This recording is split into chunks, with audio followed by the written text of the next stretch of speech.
The chamber was designed to intimidate. It floated in orbit above Kerith, a gas giant the size of 3 Jupiters, its rings glowing like a crown. Glass arches stretched into vaulted ceilings, light refracted across crystalline panels, and every step echoed on polished obsidian floors. Delegates from 100 species sat in tiered rows, their voices hushed, eyes turned to the raised central dais. Admiral Elias Kale stood alone in the circle of light, the human delegation arrayed behind him. Their faces were grim, their uniforms stiff with ceremony, but Kale knew what most were thinking. This is not a trial. It is a sentence.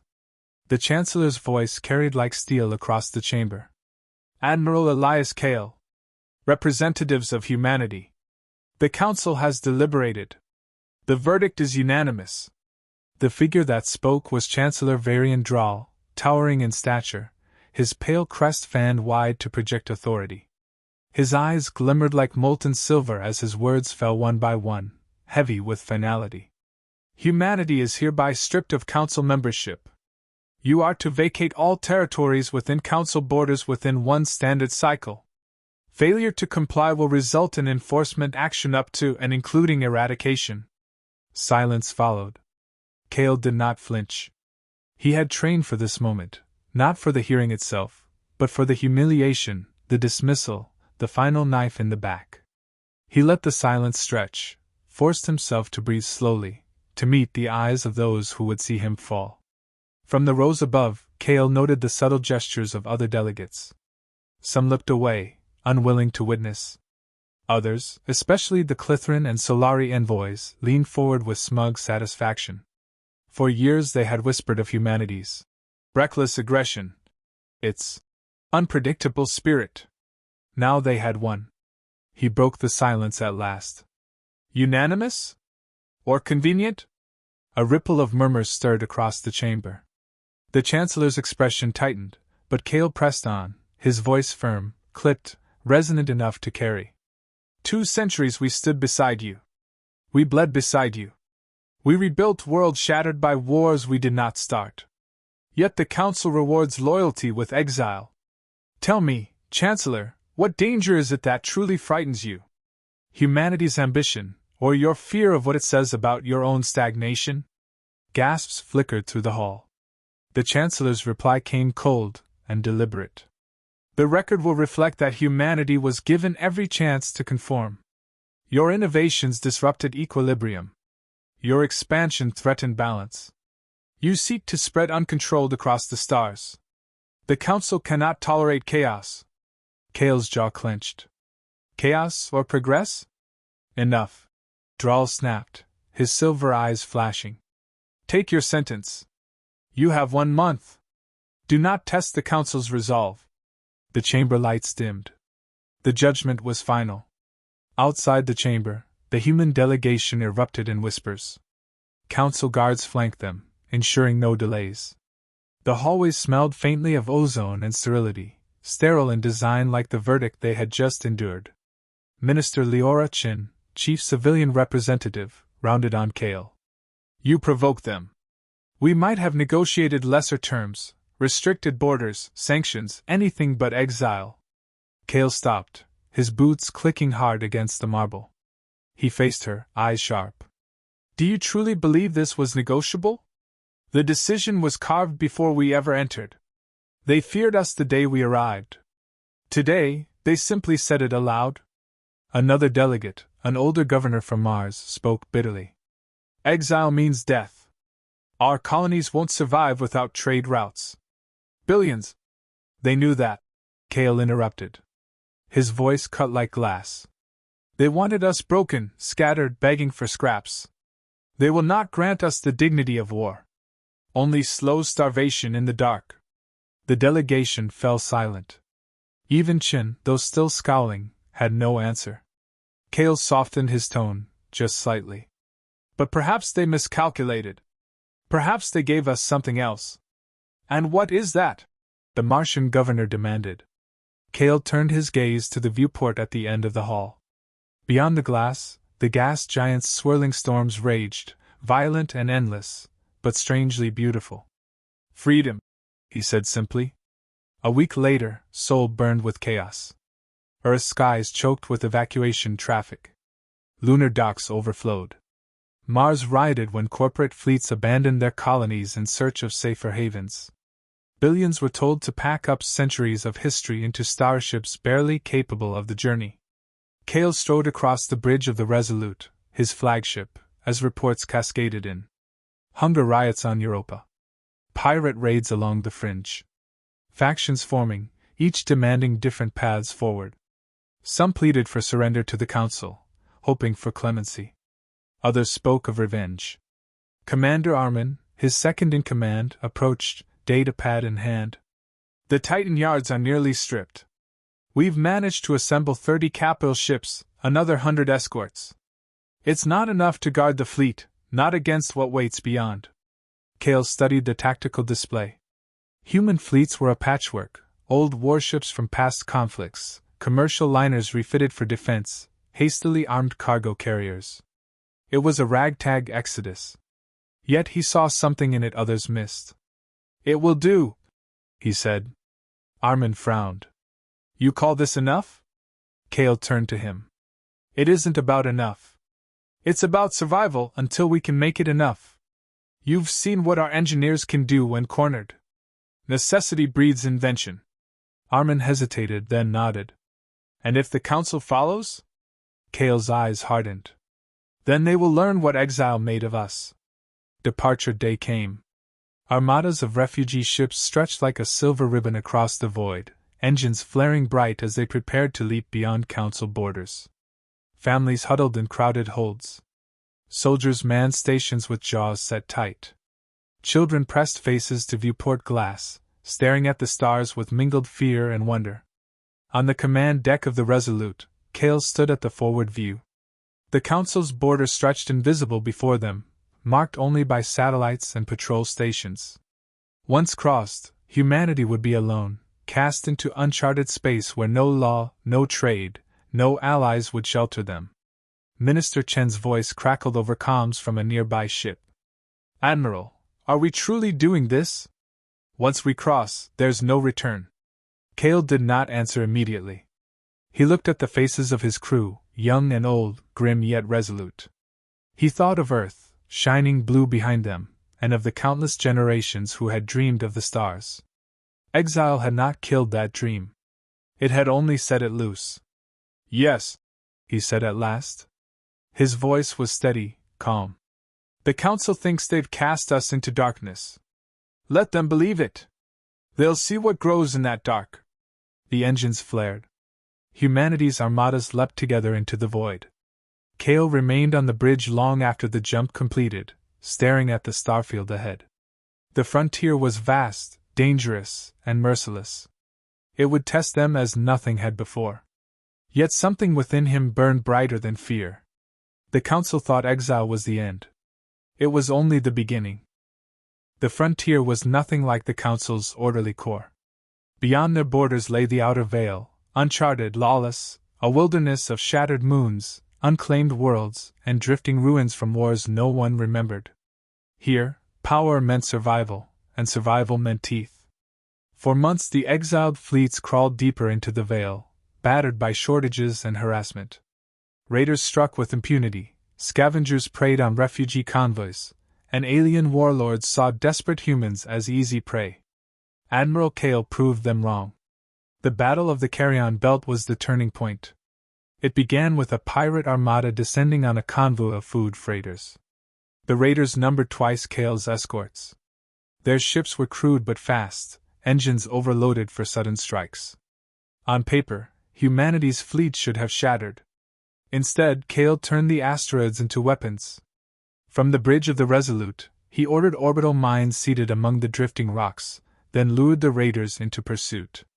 As pirates wove between asteroids, the mines detonated in carefully timed bursts, collapsing the belt around them. Ships shattered against stone, others caught in chain fire. By the time Kale's cruisers moved in, the pirate fleet was already crippled. The battle was brief, decisive. Word spread faster than any signal could carry. The humans, far from helpless, had teeth sharper than anyone imagined. After the victory, Kale gathered his officers in the Resolute's war room. The chamber was stark, bare steel, holographic projectors, maps strewn with blinking red and blue. Exhaustion lined every face present, but something else glimmered beneath it: belief. Commander Armin broke the silence. We bought time, but not enough. Supplies are bleeding out. Colonies on New Thessaly and Artemis Prime are weeks from collapse. We can't keep running. Kale leaned forward, hands braced against the holotable. Then we stop running. We build. Minister Leora Chen frowned. On what resources? Every ton of steel is already rationed. Colonies barely feed themselves. The Council has strangled trade. What do you propose, miracles? Kale's gaze swept across them, steady, sharp. Not miracles. Necessity. Humans adapt. We always have. We've patched together starships from scrap. We've turned deserts into cities. Now we do it again, but on a scale no one can ignore. Armin gave a humorless smile. You're talking about an empire. Kale didn't flinch. I'm talking about survival. Call it whatever you want, but scattered worlds will fall one by one. United we endure. The room shifted, uncertain yet listening. Chen shook her head. You'll crown yourself tyrant then? The Council said this would happen. You'd become exactly what they feared. Kale met her glare without anger. If we vanish into the dark, the Council won't mourn us. They'll erase our memory. History doesn't remember the broken. It remembers the builders. I won't let humanity fade into a cautionary tale. Silence held the room. Even Chen had no reply. The months that followed were brutal, but the seeds of empire took root. Engineers, pressed beyond exhaustion, built shipyards from hollowed moons. Entire stations were cannibalized for raw materials. Scientists repurposed alien technology scavenged from wrecks. Soldiers became laborers, laborers became soldiers. Every hand turned toward the same purpose. And slowly, humanity transformed. Where once ragged refugee convoys drifted, now organized flotillas patrolled. Colonies ceased scraping by and began producing surplus.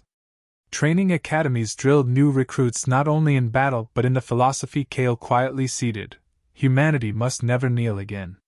Kale himself walked among the settlers on Artemis Prime, his boots in the dust of a half-finished city. He spoke not with speeches but with simple words, direct and human. He carried the same weight as any soldier, lifting steel beams with his own hands. People saw him bleed, sweat, and labor beside them. Trust grew, not in politics, but in a man who would not abandon them. But not all unity came willingly. On New Thessaly, a faction of human governors resisted Kale's vision. They claimed he sought dictatorship, that humanity should remain scattered to avoid repeating Earth's bloody empires. When they attempted to secede, Kale had a choice: let them go and fracture humanity, or act. He acted. From orbit, the Resolute transmitted a single demand: surrender and remain within the fold, or face the consequences. When the rebels fired on his marines, Kale's fleet returned fire. The rebellion lasted 3 days.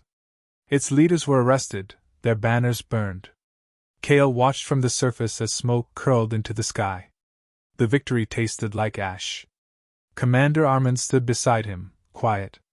Finally, he spoke. You saved the larger whole. But at what cost? Kale's reply was low. The cost of survival is always blood. I only pray it remains less than extinction. It was not only humans who flocked to Kale's banner. Alien outcasts began arriving, merchant clans exiled by the Council, enslaved races seeking shelter, mercenaries with nowhere to belong. They came wary, uncertain, but Kale welcomed them. Some officers protested. They are not human. They'll betray us when convenient. Kale answered plainly. They know what exile tastes like. That makes them kin. And they know one truth the Council denies: that survival is built on trust forged in desperation. If they stand with us, they are ours. These outsiders brought skills humanity lacked: engineers who understood alien warp lattices, traders with maps of forgotten routes, warriors hardened in endless skirmishes. The Empire's strength doubled, then tripled. But the Council noticed.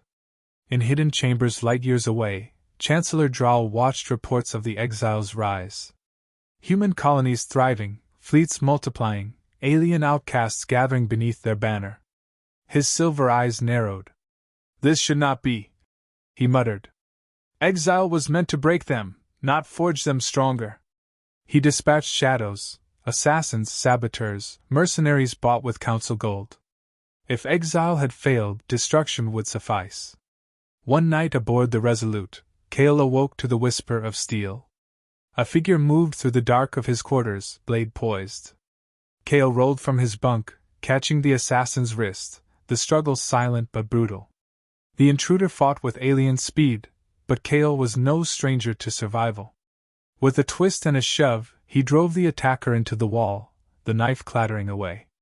By the time guards burst in, the assassin was dead. Cale wiped the blood from his face, calm but burning inside. He knew now what the Council intended. They would never allow humanity to rise. They would never leave him, or his people, in peace. He stood before his officers the next morning, his voice unshakable. "They want us gone. They want us erased. But every strike they make only proves one thing: they fear us. And they should." Months later, the first capital was declared. On a fertile world christened New Carthage, towers of steel rose above vast plains. Flags unfurled in crimson and silver, marked with the sigil of a rising star. In its shadow, soldiers drilled, families planted crops, and shipyards rang with industry. Before a crowd of thousands, Cale stood atop the steps of the half-built Senate Hall. The wind tugged at his cloak as he looked upon the faces of humans and aliens alike. His voice rang out clear, a vow to all who heard. Exile was their sentence. Empire is our answer. From this day, humanity kneels to no throne but its own. And the galaxy will learn that we do not fad. New Carthage's towers glittered on every broadcast, shipyards doubled their output, and alien outcasts pledged allegiance to humanity's cause. The exiles had become something more dangerous than refugees. They had become an empire. In the council chamber, Chancellor Varian Droll stood before the assembly, his silver eyes burning with quiet fury. Exile was not enough, he declared, voice reverberating through the vast hall. We offered them survival, and they fashioned themselves into conquerors. Already their fleets harass trade lanes. Already their colonies spread beyond sanction. Do you not see? If they are not crushed now, the humans will eclipse us all. Some delegates hesitated, wary of open war. Others nodded grimly, their fears vindicated. The vote passed within the hour. Humanity was no longer exiled. It was to be eradicated. On New Carthage, Admiral Elias Cale stood on the balcony of the Senate Hall as the transmission came through. His officers gathered around, the council's decree echoing like a death sentence. Commander Armin muttered, "So, it comes to this." Minister Leora Chen's face tightened with dread. "They won't stop until every colony is ash. We can't match them ship for ship. Their fleets outnumber ours 100 to 1. Cale listened in silence, then turned to them, his expression calm, almost cold. "They think strength lies in numbers. But numbers are predictable. Humans have always thrived on what others call impossible. That will be our advantage." The first clash came at Halion Rift, a jagged scar of shattered worlds circling a dying star. A council fleet of 200 ships descended, confident of swift extermination. Cale had only 70. He studied the hollow map aboard the Resolute, tracing the unstable orbits of asteroids and debris. Where others saw hazards, he saw weapons. "Pull them in," he ordered. Human ships darted into the rift, weaving through rocks with practiced precision. Council cruisers followed, bulkier, slower. Cale triggered the charges. Tractor beams yanked asteroids off their paths, slamming into alien hulls. Explosions lit the void as council formations broke apart. The battle raged for hours, but when the smoke cleared, the rift belonged to humanity. 20 ships lost, but the council lost twice as many. The galaxy trembled. Back on New Carthage, celebrations rang through the streets, But Kale's command chamber remained heavy with silence. Armin stood by the viewport, arms folded. A victory like that should feel sweeter. Kale rubbed his temples. I saw our dead, Armin. Thousands gone in one battle. And the Council has millions more to throw at us. This is only the beginning. Chen entered, her voice sharp. And how many more must die for your empire, Admiral? For every world we save, two burn. How long before you admit you're leading us into annihilation? Kale turned slowly to face her. His tone carried no anger, only iron. If we yield, we vanish. If we fight, we may endure. I won't let our people fade into dust. Her eyes softened with a trace of sorrow. Then may God forgive you for what you're becoming. She left without another word. The Council escalated. Worlds loyal to humanity were targeted with firebombing campaigns. Colonies were sterilized from orbit. Refugees flooded into New Carthage, carrying stories of horror. For every Council fleet defeated, two more advanced.